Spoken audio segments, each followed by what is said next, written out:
Hey everybody, Andre back in the Coach's Hangout. Over the past month or so, our YouTube videos have focused on several concepts found in the Canadian Securities Course or the mutual fund courses. And we're going to continue that theme today. Now, if you're going to be recommending equity securities or even equity mutual funds, you don't necessarily need to be an accountant, but you should have a basic understanding of how financial statements work. In this video, we're going to discuss the statement of cash flows, or as I like to call it, the cash flow statement. SeeWhy Learning understands that most students, including myself, would have a difficult time reading page after page of textbook material, trusting that was enough to understand and retain what they read and be successful on exam day. At SeeWhy Learning, our guiding principle is simple. Reading the material gives you a solid base knowledge, but it's trial and error, in other words, practice, that takes you the rest of the way. Each time you do a practice question and read the detailed answer key, it will either confirm your understanding, which is great, or allow you to have that aha moment where the light bulb goes on and you learn something new, which may be even better. This is why you're studying. For example, consider this piece of equipment that ABC Manufacturing owns. It was purchased last year for $10,000, but this year its book value is only $9,000. Now, fortunately, the $1,000 depreciation amount will be a tax-deductible expense for the company, despite it not being a cash item. In other words, it's not like ABC physically cuts a check to someone for $1,000 worth of depreciation. The equipment is simply worth less than last year because its remaining lifespan is presumably 1 year less. If this point is not crystal clear, consider your own vehicle. It's probably worth less than it was last year, but you didn't have to pay the difference in cash. It's not like you got a bill in the mail for depreciation. So with this in mind, let me ask you a question. Is a non-cash item, like depreciation, captured on the cash flow statement? What do you think?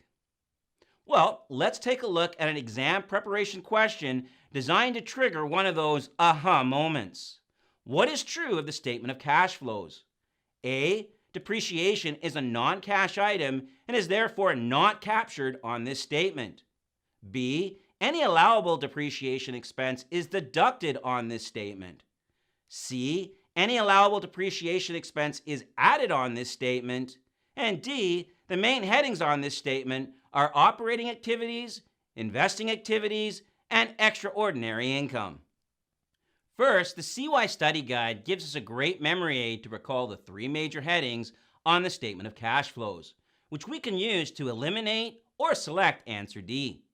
The memory aid is, the cash flow statement explains what cash flowed in/out. This will help you recall the three headings. F for financing activities, I for investing activities, and O for operating activities.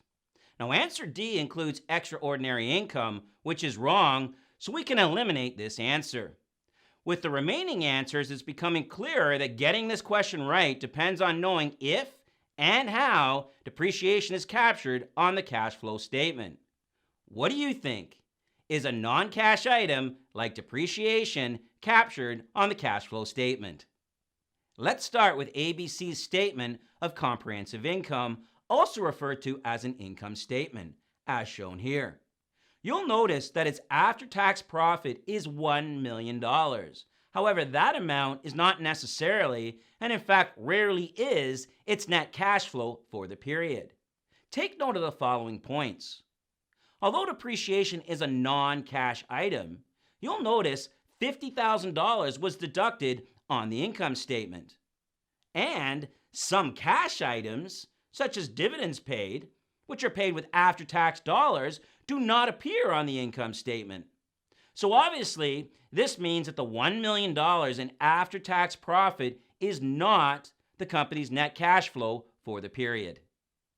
Now let's talk about the cash flow statement.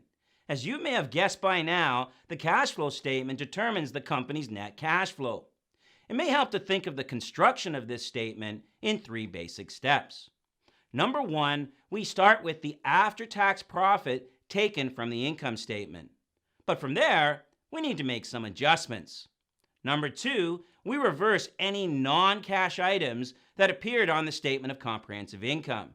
For example, depreciation was deducted, but since it's not a cash item, we add it back on the cash flow statement because that cash didn't actually go anywhere. And number 3, we must account for any cash items that did not appear on the income statement. A good example is dividends, which is obviously paid in cash, but it's paid with after-tax profits. With all this in mind, let's circle back to the question we referenced at the top of this video. We've learned that depreciation is a non-cash item that is deducted on the income statement. Therefore, on the cash flow statement, we do a reversal and add it back in. So let's go ahead and select answer C. And of course, we are correct. Now, if a student gets tricked here, they are more likely to think, "What? How can that be?" But a good read of the answer key should clear up the confusion and lock in the learning. Thanks for dropping by the Coach's Hangout, and if you found this video helpful, we have a little bit of a fun competition going among the SeeWhy coaches. Please help me out by smashing that like button and subscribing. And of course, check out our fantastic lineup of exam preparation study tools available at SeeWhyLearning.com.